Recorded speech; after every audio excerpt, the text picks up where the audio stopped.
Bismillahirrahmanirrahim. Hi guys, welcome to my YouTube channel Physics Academy. Today my first topic is Introduction to Physics.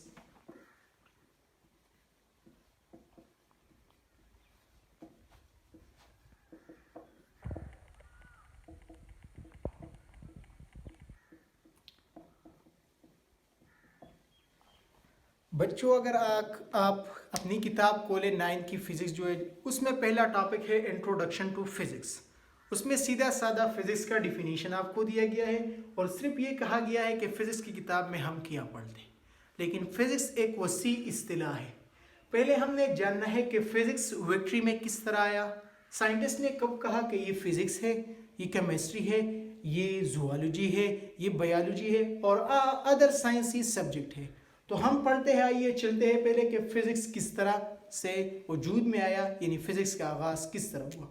तो अगर आप तारीख पर नजर डालें, साइंसी तारीख पर, तो ड्यूरिंग 18th सेंचुरी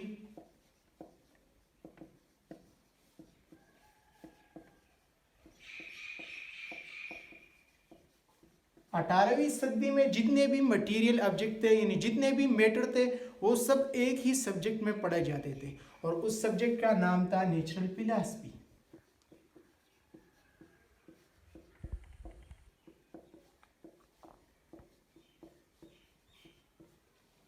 बच्चों अगर आप देखें, जिस तरह एक घर में दो अपराध होते हैं, एक माँ और बाप, वो रहते हैं मिलजुल कर, तो इसके साथ साथ उसका जो नस्ल होता है वो बढ़ जाता है। इसी तरह ये इल्म जो है ये भी बढ़ जाता है रोज़ बरोज़। तो इसी तरह 18th सेंचुरी में इल्म में नए नए इन्वेंशन डिस्कवरी होते चले जाते रहे और ये नॉलेज वसी तरह होता चला गया। तो उसको इस एक सब्जेक्ट के अंदर कन्फाइन करना मुश्किल हो गया साइंटिस्टों के लिए। तो साइंटिस्ट ने इसको दो मेन ब्रांचेस में डिवाइड किया। Number first branch is physical science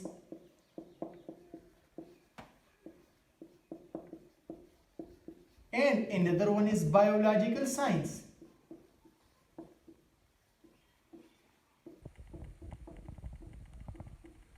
यहां पर एक नया टर्म इंट्रोड्यूस हुआ नेचुरल फिलॉसफी से डायरेक्टली, साइंस एंड साइंस। यहां पर फिजिकल साइंस है, यहां पर बायोलॉजिकल साइंस है। तो पहले हम जानेंगे कि साइंस क्या चीज है और इसके बाद हम फिजिकल साइंस और बायोलॉजिकल साइंस को जानेंगे। तो साइंस, बच्चों आपने पढ़ा होगा पिछले क्लासों में कि साइंस एक Latin derived from Latin word scientia and scientia mean knowledge.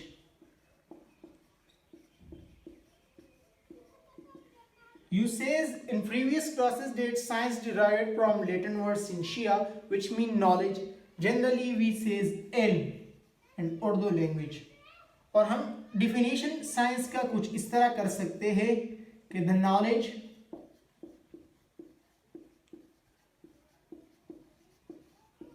Gain through observation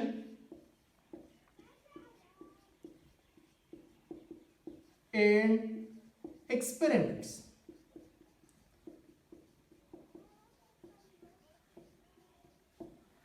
science हम उसी इल्म को कहते हैं जो हासिल हो जाए मुशाहिदे और तजरीबे के बाद।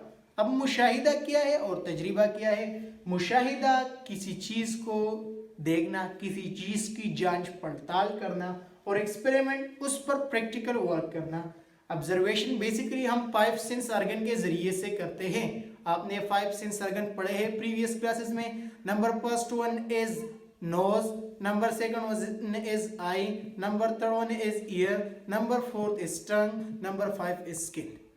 These 5 sense organ are used to present observation, and after that practical work can done by the observation, and this practical work is called experiment.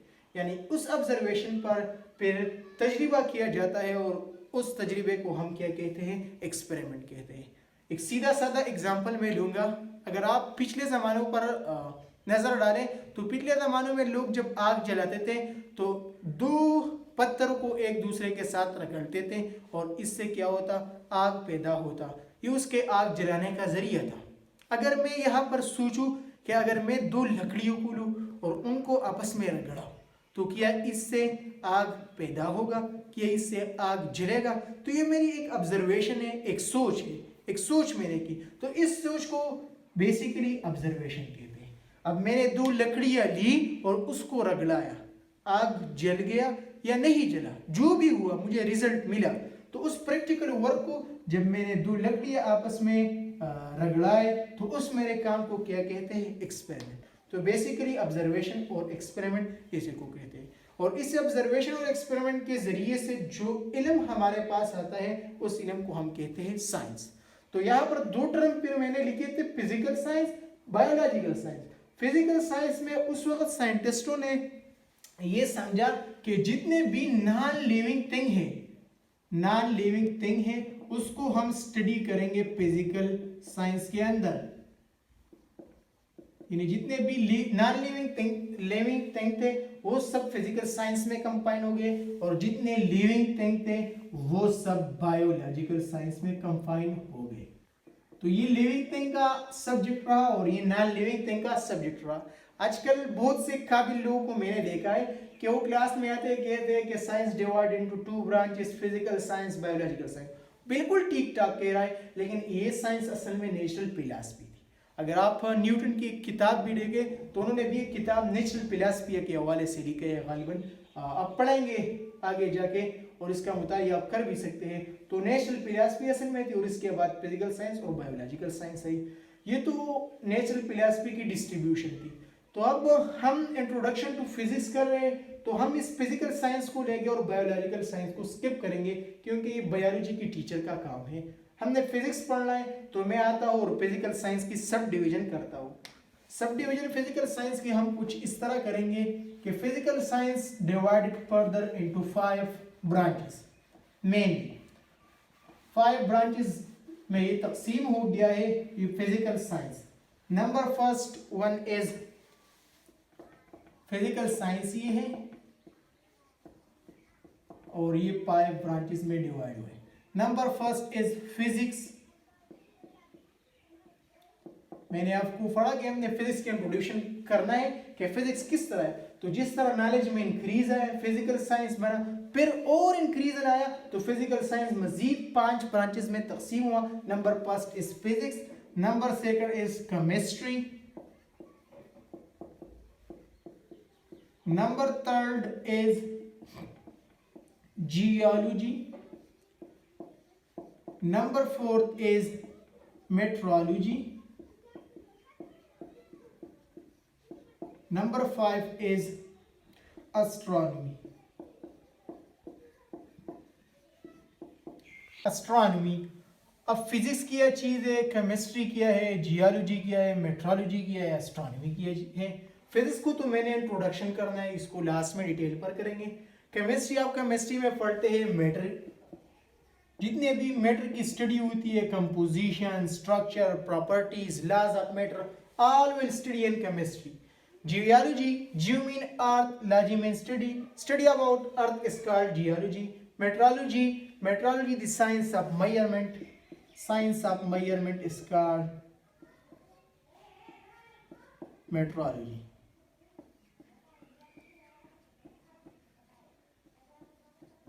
इसका मेट्रोलॉजी। एस्ट्रोनॉमी या एस्ट्रोफिजिक्स, ये इल्मी फल्कियात है, यानी जितनी भी हम यूनिवर्स के बारे में स्टडी करते हैं इसको हम कहते हैं एस्ट्रोनॉमी। यानी एस्ट्रोनॉमी बेसिकली हम स्टडी करते हैं all about the universe, galaxy, star, milky ways, planets etcetera. But nowadays this is also combined metrology, geology, astronomy are all the sub branches of physics. It is geophysics, it is metrology is also the branch of physics, and astronomy has now been astrophysics. Inshallah, in physics branches we will discuss these 3 in detail. But our topic is introduction to physics, so we will come into introduce physics. The question is define physics और what is physics. Physics क्या चीज है? तो basically हम इसका जवाब देंगे और इसे इंशाल्लाह डिटेल से पढ़ेंगे। तो इसका सीधा साधा जवाब हम लिख सकते हैं, the branch of science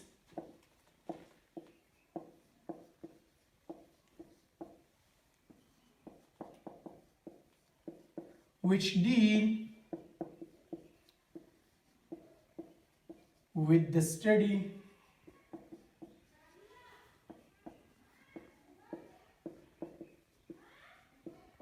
of matter, energy and their interaction।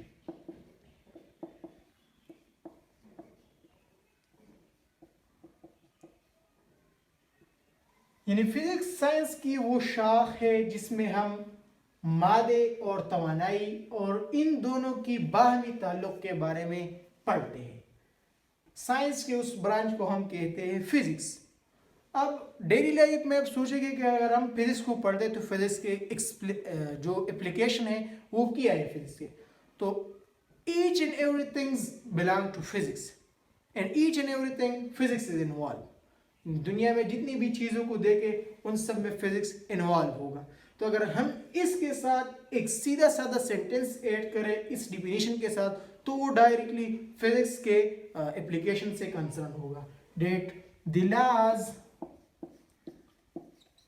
And principle of physics help us to understand nature।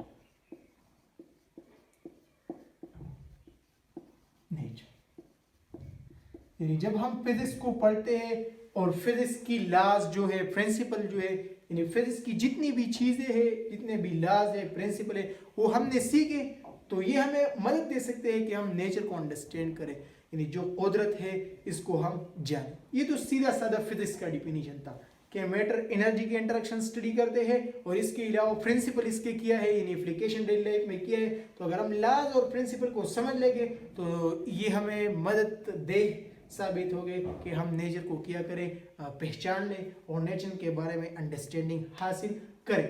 अब फिजिक्स के बारे में और डीपली में जाऊंगा। ये तो सीधा साधा सिर्फ डिफिनीशन हुआ फिजिक्स का। फिजिक्स पर 3 किस्म के लोग आए, फिजिक्स पर 3 किस्म के लोग आए हैं। वो कौन कौन है? Number first one is Greek, number second is Latin and nowadays this subject is in the command of English. यानी इस पर ग्रीक लोग आए हैं, लैटिन आए हैं और आजकल ये इंग्लिश वालों के साथ। तो ग्रीक वाले जो थे वही फिजिक्स था, फिजिक्स के वो जितने भी इन्वेंशन होते थे, तो ग्रीक इस सब्जेक्ट को वहां कहते थे फिजिका, लेकिन वो फिजिका को के पर लिखते थे। लैटिन जब आए उन्होंने इसमें चेंज किया और इसे फिजिका किया सी पर और इसे फिजिका कहने लगे, या बाज लैटिन इसको कहते थे फिजिस।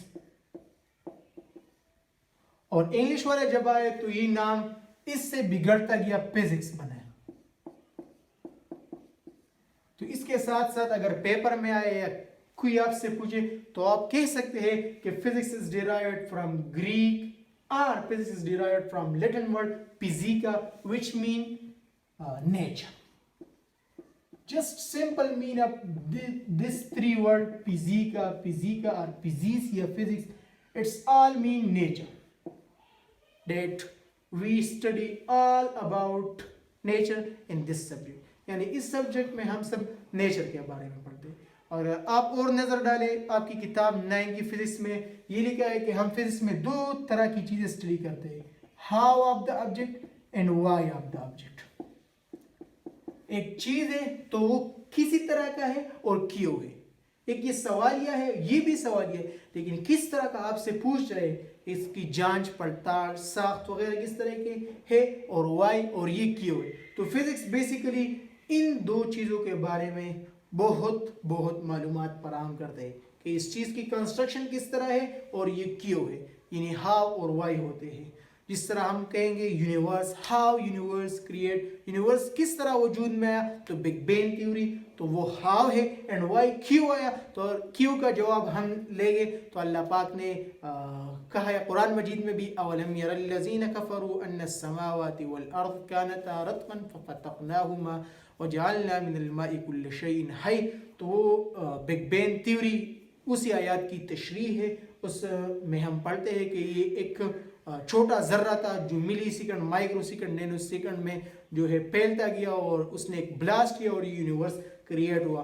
वो खैर अलग सा टॉपिक है, लेकिन how and why of the object पढ़ते हैं। अगर हम सुबह देखें सूरज मशरिक से निकलता है, मगरिब में डूबता है, तो इसकी अगर हम स्टडी करें ये क्यों निकलता है, क्यों डूबता है, ये किस तरह निकलता है और किस तरह डूब जाता है, तो ये सब हम किस में स्टडी करते हैं, फिजिक्स में स्टडी करते हैं। यानी फिजिक्स एक ऐसी सब्जेक्ट है जो ऑल ओवर द वर्ल्ड पढ़ी जाती है और ये अंडरस्टैंडिंग नेचर में अहम साबित होगी। तो ये इंट्रोडक्शन टू फिजिक्स था कि फिजिक्स विक्ट्री में किस तरह आया और फिजिक्स में हम क्या पढ़ते हैं और सीधा साधा इसका डिफिनीशन था।